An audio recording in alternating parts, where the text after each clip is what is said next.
zilaluhum bil ghudwi wal asal. Kita kembali kepada penafsiran surat Ar-Ra'd ayat 15. Dan sujud pula bayangnya di waktu pagi dan petang hari. Adzillu khayalul jismi alladhi yulazimuhu wa yataharraku bi harakatihi tamaman kasurat syai'i fil mir'at.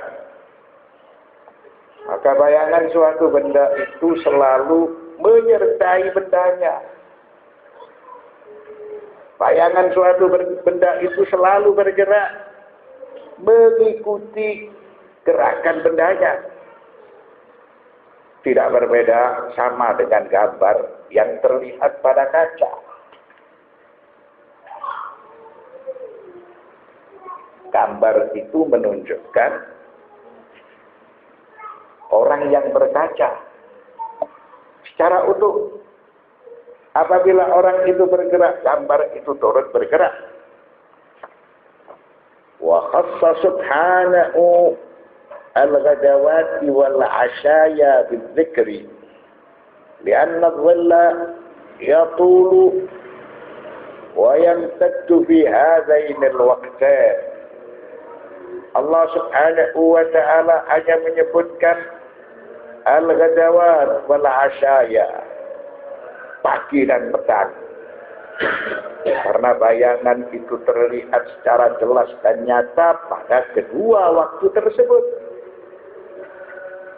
Ketika pagi bayangan itu memanjang, ketika petang matahari hendak terbenam bayangan itu pula memanjang sehingga bayangan itu menjadi jelas. Ketika kulminasi bayangan itu hilang. Lihat Allah subhanahu wa ta'ala yaqulu wa zilaluhum bil ghudwi wal asal. Dan bersujud pula bayang-bayang itu kepada Allah di waktu pagi dan petang hari. Wal ma'na anna man fis sama'i wal ardi yasjudu lillahi wa kadzalika zilaluhuma tasjudu lahu. Pendek kata, bahwa segala yang ada di langit dan segala yang ada di bumi itu bersujud kepada Allah. Arti bersujud adalah patuh dan tunduk kepada aturan-aturan yang telah diberlakukan oleh Allah Subhanahu wa ta'ala. Begitu juga bayang-bayang dari keduanya bersujud kepada Allah Subhanahu wa ta'ala.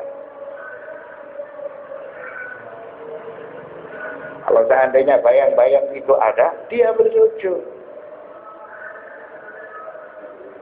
Disebut bayang-bayang itu karena la syai', tidak ada.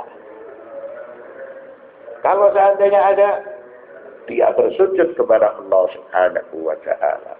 Patuh kepada Allah, tunduk kepada Allah. Karena tidak ada aturan yang diberlakukan di alam ciptaan ini kecuali aturan Allah Subhanahu wa ta'ala. Walidha yudrabul masalu bihi 'ala al-adami wal la syai'a. Fa kaifa ja'ala Allahu tarafan muqabilan li sahibihi wa atafa ahaduhuma 'ala al-akhar. Oleh karena itu bayangan dijadikan sebagai masal al-arabi atau dijadikan sama seperti pepatah untuk menjelaskan bahwa suatu yang tidak ada itu disebut sebagai zilal, bayangan.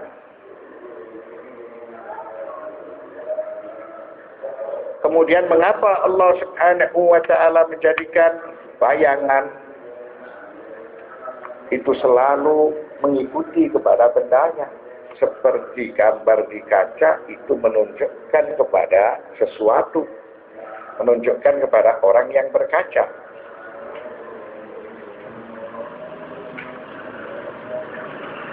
Maka pertanyaan ini harus dijawab. Pertanyaan tersebut harus dijelaskan. Mengapa Allah Subhanahu wa ta'ala menjadikan bayangan-bayangan itu selalu menyertai bendanya, selalu mengikuti bendanya.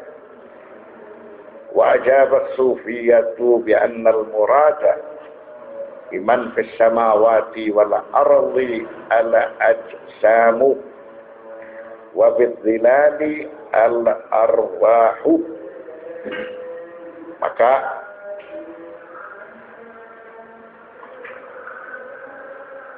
ahli tasawuf memberikan suatu penjelasan bahwa yang dimaksud benda-benda di langit dan benda-benda di bumi, begitu juga bayangannya itu memiliki ikatan yang erat sekali antara hubungan jasad dengan hubungan ruh. Dua sesuatu yang tidak dipisahkan. Ada jasad, ada ruh, ada benda, ada bayangan. Wallazi nafhamuhu nahnu anna dzilala kinayatun 'an at-ta'mil li kulli syai'in. Dan yang kami pahami, yang dimaksudkan dengan bayangan adalah arti secara umum dari semua keberadaan yang sebagai manifestasi atas keberadaan pencipta.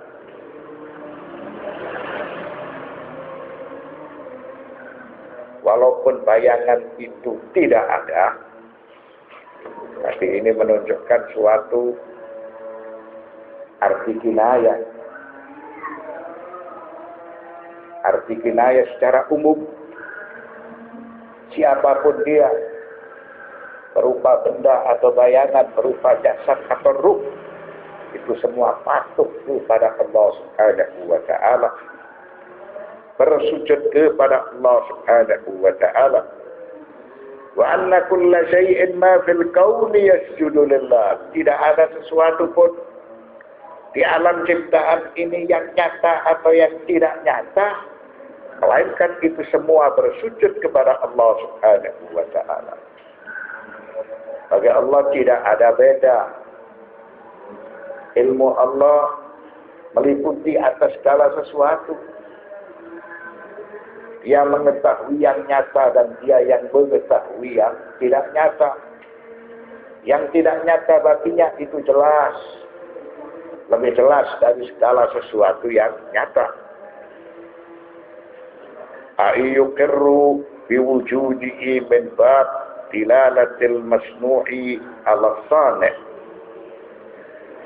hatta dhil yasjudu lahu law kana syai'an madhkura. Maka itu semua sebagai suatu pengakuan atas wujud keberadaan dia, atas wujud keberadaan Allah Subhanahu wa ta'ala. Maka yang dimaksudkan dengannya ciptaan Allah itu menunjukkan atas keberadaan penciptanya. Keberadaan menunjukkan atas adanya zat yang mengadakan, sekalipun berupa bayangan. Kalau saja bayangan itu berupa sesuatu, maka pasti bersujud kepada Allah Subhanahu wa ta'ala, tunduk kepada Allah, berserah diri kepada Allah Subhanahu wa ta'ala.